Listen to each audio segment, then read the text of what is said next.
इस समय भारत और कनाडा के रिश्तों में कड़वाहट देखने को मिल रही है। दरअसल खालिस्तानी आतंकी हरदीप सिंह निज्जर हत्याकांड के संदर्भ में भारत व कनाडा के बीच चल रहा कूटनीतिक विवाद काफी गंभीर रुख अख्तियार कर चुका है। सोमवार को नई दिल्ली स्थित कनाडाई उच्चायुक्त को समन कर विदेश मंत्रालय बुलाया गया और उन्हें इस बात पर फटकार लगाई गई कि कनाडा में भारतीय उच्चायुक्त और उच्चायोग के अधिकारियों को निज्जर हत्याकांड से जोड़ने की कोशिश की जा रही है।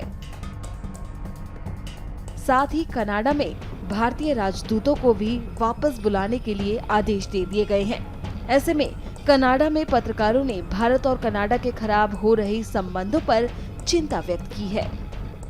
आज सुबह बहुत ही अफसोसनाक खबर मिली और देखा कि कनाडा और इंडिया के बीच में ताल्लुकात जो हैं वो और भी ख़राब होने की तरफ जा रहे हैं।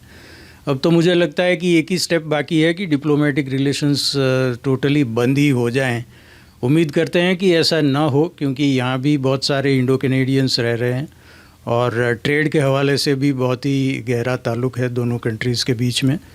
और ये जो मसला है इसको कैसे सुलझाना, ये मुझे तो लगता है कि कोई थर्ड फ्रेंडली कंट्री बीच में आके इंटरवीन करे तो ही हो सकता है, क्योंकि दोनों तरफ जो स्टांस है वो काफ़ी हार्डन हो चुका है।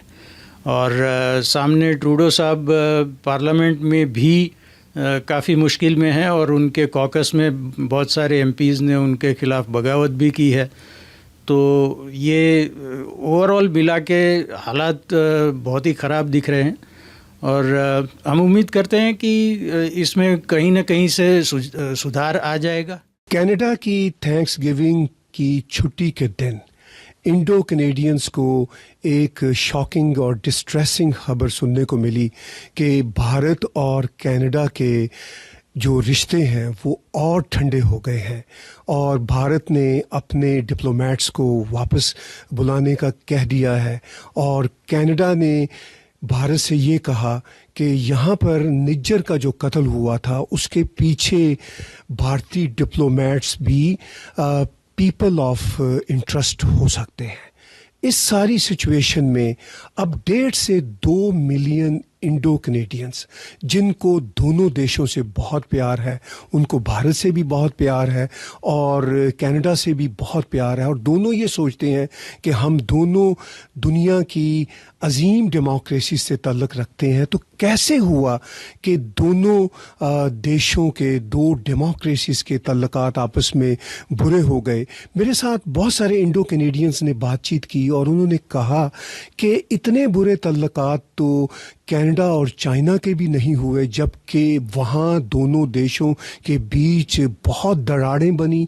इतने बुरे ताल्लुकात तो रूस और कनाडा के बीच में भी नहीं हुए, जबकि कनाडा यूक्रेन में अपनी पूरी मदद भेज रहा है और रूस की मजम्मत भी कर रहा है, जबकि दोनों डेमोक्रेसीज भी नहीं है। तो ये कैसे हो गया कि यहाँ पर दो बड़ी डेमोक्रेसीज के आपस में बुरे ताल्लुकात हो गए? इसके साथ साथ इंडो कैनेडियंस इस बात पे भी बहुत परेशान है कि इस वक्त 60-70 हज़ार इंडियन स्टूडेंट्स डेपुटेशन फेस कर रहे हैं।